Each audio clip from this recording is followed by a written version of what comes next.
Love Lies Bleeding after the idea of you turned out to be a red herring. I'm Van Connor. And I'm Adam Ball, and this is Offscreen, your 7-day guide to everything movies. Boom.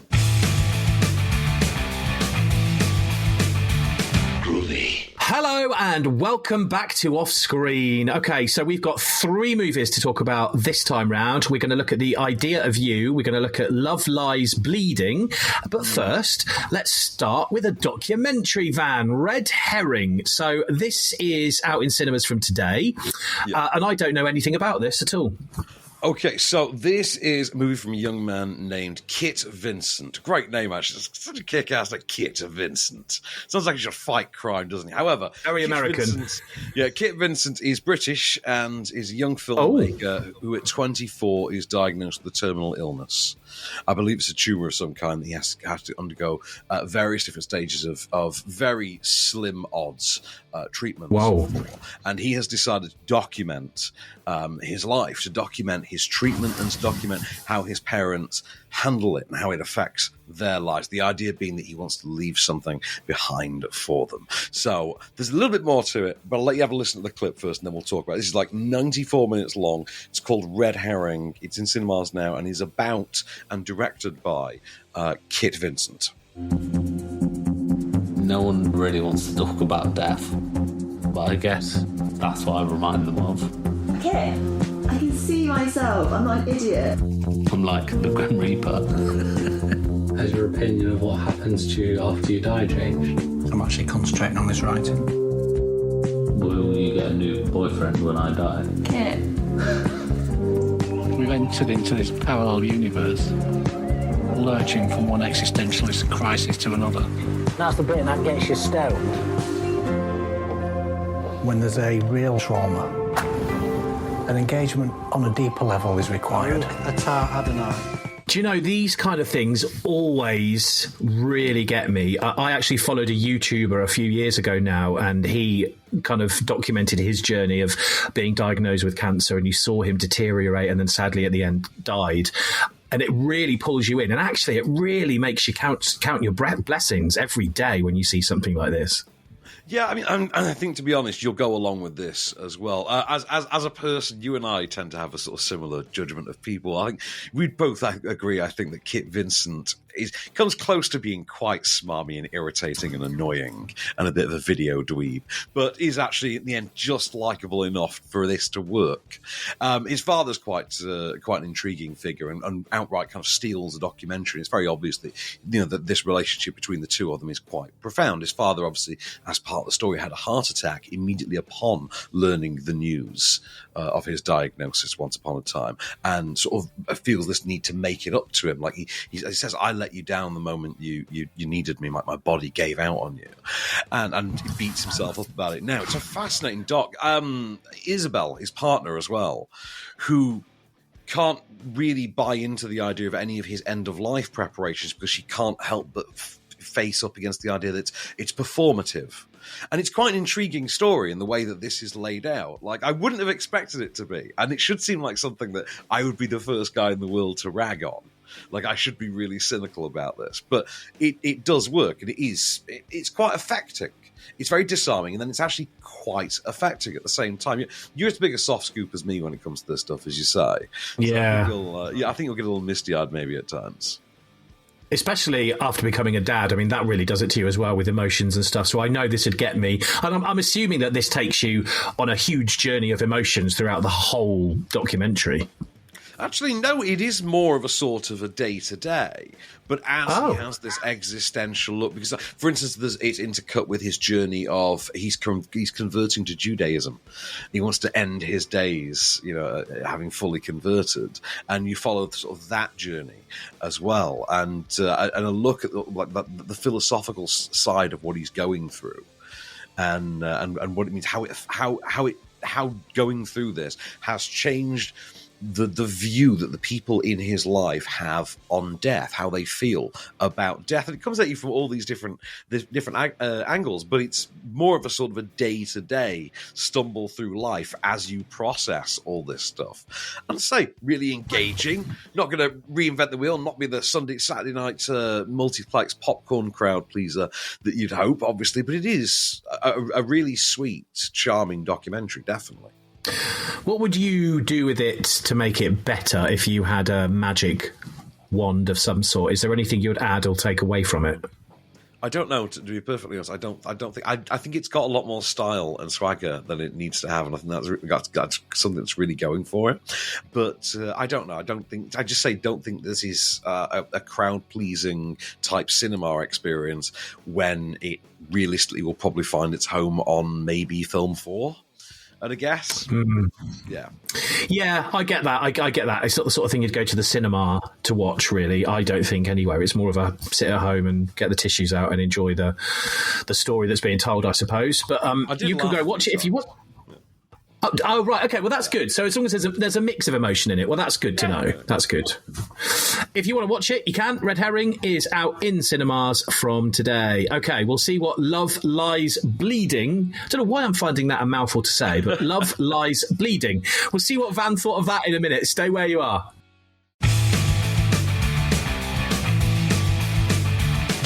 Hello and welcome back to Off Screen. Let's dive straight in then to our next movie, which has got Kristen Stewart in, I've just noticed. Love Lies Bleeding. So, what's this all about then?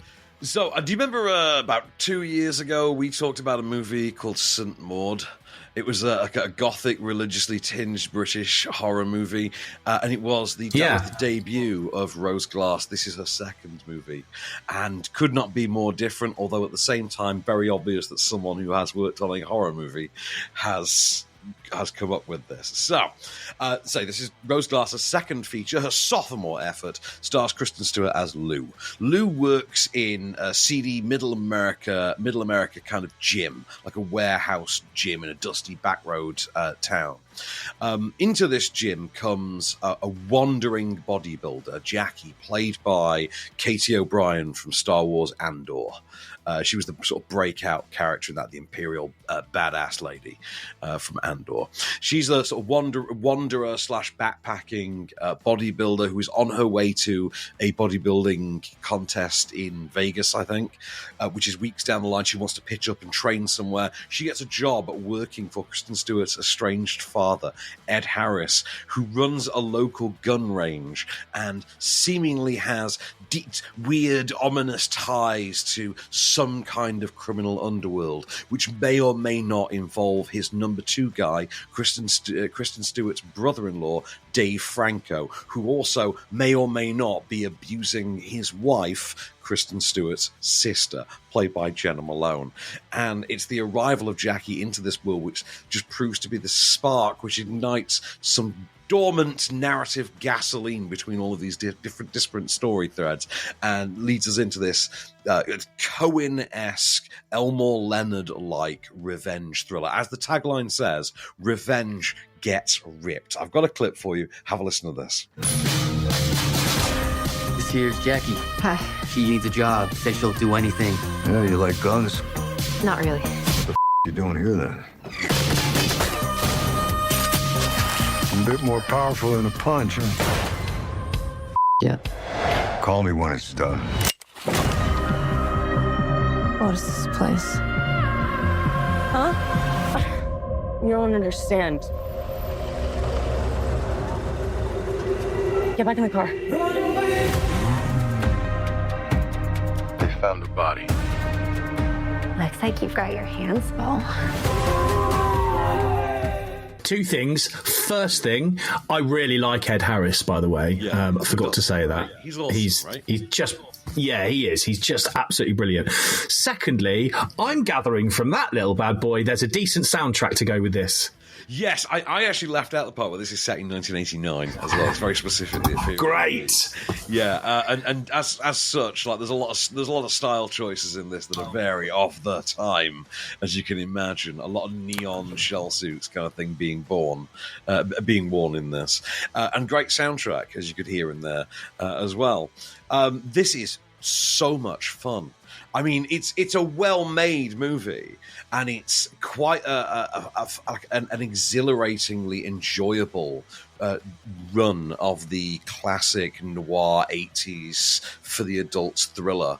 Kind of, especially the sort of revived A24-like take on that, like where you run it with things like It Follows and stuff like that. It has that kind of feel. It took me back to The Guest as well, Adam Wingard's The Guest, which has a similar kind of vibe. Although this, I will say, is more fun than The Guest. Like, this has got way more rewatchability. And like I say, because Rose Glass has that horror pedigree, it comes to the fore in borderline surreal ways that really just throw you from one end of expectation to the other, and it's just a fun experience. At the center of it all are some really great performances. As you say, Ed Harris. Who doesn't love Ed Harris?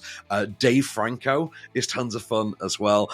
Kristen Stewart, great here, but Scene Stealer MVP, Apex Mountain for me to date is Katie O'Brien from Andor. She's fantastic here, and there's a very specific tightrope that she has to walk with this character, the way that it's being depicted, the way that Rose Glass's eye is depicting this character, that it could go so wrong so easily, and it's just been perfectly dialed in. It's so much fun. I had a great time with this movie. Very much, if you're a fan of like an Elmore Leonard or a Coen Brothers, like Blood Simple kind of movie, you know what I mean? Yeah. I'm just sat here thinking, did they manage to get any decent shots of Vegas in the late 80s, or was it all just studio shots?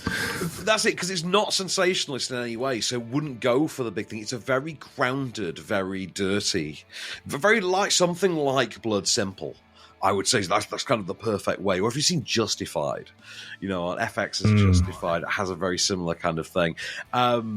It's absolutely going. I mean, this is unbelievable for Katie O'Brien on sort of like this early in her career, this great a role, because it is massive. This is all born of a tweet, incidentally, in which I think she'd seen on Twitter the story that Kristen Stewart signed up for this bodybuilding thing, and they were looking for a co-star. She literally took a picture of herself deadlifting, tweeted it across with "I'm game," and then they offered her the gig, and it paid off. Because well done. She's a great find for this. She's absolutely terrific for this.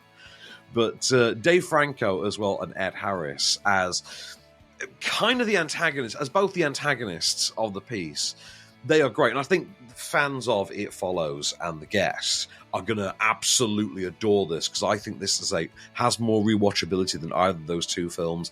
It's just wonderfully shot. The imagery that they managed to evoke out of this, at times quite electro synth neon dream that Rose Glass is having. Yeah. They do tend to stick with you. There's a lot of that, any frame of this could be a movie poster in its own right, could be an album cover kind of idea. I was going to say exactly the same thing. Like, I'm watching the trailer while we're chatting on mute, and literally it just screams 80s poster. Every single screenshot you could take is like an 80s poster. It's brilliant. There is something of a Death Wish San Junipero vibe going for this, I will say. But I really loved. I kind of just loved the way that it told this pulp noir story, and the very specifically cartoonish way that it does it, the very specifically animated way, which does feel like a throwback to old pulp novels, but at the same time feels quite now, as well as rooted in its very specific 1989 setting. And it's just a fun vision and a fun story and just a fun ride to go on. And it's the most I've ever enjoyed Kristen Stewart in a movie, because second to this, I have the Charlie's Angels reboot from 2019. But it's the most I've ever enjoyed a Kristen Stewart movie. No joke. Well, if you want to watch it, Love, Lies, Bleeding is in cinemas from today. An IMAX movie, would you say? Worth going for an IMAX? No, I don't think this one's available in IMAX, and also I think someone else is bugging that out. Surely. Oh no, Fall Guy. Fall Guy's got IMAX from this weekend, which obviously we don't get to cover, but because we couldn't get in.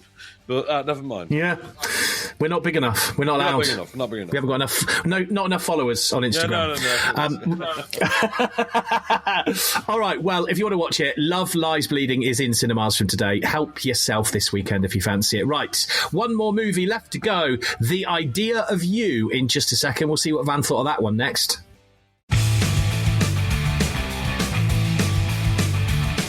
Hello and welcome back to Off Screen. We've got one last ride for you before we have a little look ahead to next week. So we return now to a drama romance by the name of The Idea of You. All I can gather from this is it's sort of to do with an age gap. Is that kind of the premise of the film? Yeah. It's part of it. The quick way of describing this before we get particularly into it is the basic elevator pitch would be, what if Notting Hill, but with gender flipped and with a May to December romance sort of element added? If you can imagine that. Okay. But instead of a movie star, it's basically a Harry Styles boy band type. Okay? Right, okay. Right, this is going to sound stupider than the movie actually portrays it. That's the weird thing, because I'd heard the pitch and I was like, that's going to be quite... It feels like the movie Marry Me that we had with Owen Wilson and Jennifer Lopez a couple of years ago, which was decent enough trash fun, you know what I mean? But this is actually slightly higher brow on the serious scale. So, right, you have Anne Hathaway is a 40-year-old divorced mum. Okay? That's going to come up in a moment. A 40-year-old divorced mum of one. Her daughter is about 16. And is now, they have a sort of a very cool, very chill, mum-daughter relationship. They, by circumstance, wind up at Coachella together with VIP backstage tickets that allow for a chance meeting between Anne Hathaway and a boy band member who basically is about 5 years past his sell-by date. Like, he's still selling tickets, like One Direction style, but he's sort of 5 years past launch, and all his original tween fangirls, like Anne Hathaway's daughter, have sort of grown out of them. However, he's still vaguely big enough that he's paparazzied all the time, and it's about this begrudging on her part, romance that develops between Anne Hathaway and a fictionalized Harry Styles, for lack of a better term. Have a listen to this. He is played by Nicholas Gazaltine. I think it's Gazaltine, but have a listen. The Harry Styles riff on this. I feel like I don't meet people like you very often. And most people think they already know me. Hayes Campbell. It's not me. I don't know. You didn't seem to care. And for what it's worth, I think we met in a very interesting way. I think you're smart, and you're also you're hot or whatever. Hot. Or whatever. So I guess what I'm doing here is just trying to get to know you better. Well, he lucked out getting to snog Anne Hathaway for a few hours, didn't he? Yeah. Well, here's the weird thing. Right, so his name is Nicholas Galazine, I think is it? Galazine, I believe his name is. And he's from the Red, White and Royal Blue series on Netflix. This would appear to be a sort of big movie role. He's like first big mainstream movie role outside of that series, and this is obviously on Prime Video. So he is playing a 24-year-old. This doesn't actually dropped into the narrative until about 2/3 of the way through, where it starts to become quite pivotal. And it's kind of until that point, you do find yourself wondering what the taboo in this plot is. Like, yeah, he seems a couple of years younger than Anne Hathaway, but Anne Hathaway playing a 40-year-old single mum just seems like a hard sell anyway, because she's Anne Hathaway. You know what I mean? So he looks slightly too old for his role, and she looks slightly too young for her role. And then they start talking about they continuously reference how he's meant to be 24. And you're like, Well, I'm going with this because ... movie, but it is daft. Like, you do find there is a little bit of having to bite your tongue with it, but do you know what? It's quite charming, and you do go with it. Like, they kind of sell you in the sort of faux Nicholas Sparks kind of way that they go with this. Kind of thing my mum would be a big fan of. Like, it's kind of film like my mum will want to watch you over and over on Prime, on streaming, which is exactly where it is. So yeah, it'll catch on. I think it'll do very well. It'll get watched, and I think Anne Hathaway is really fun in it. I found her quite likable, even though she's trying to play kind of distanced and barrier. The thing is, again, she's Anne Hathaway.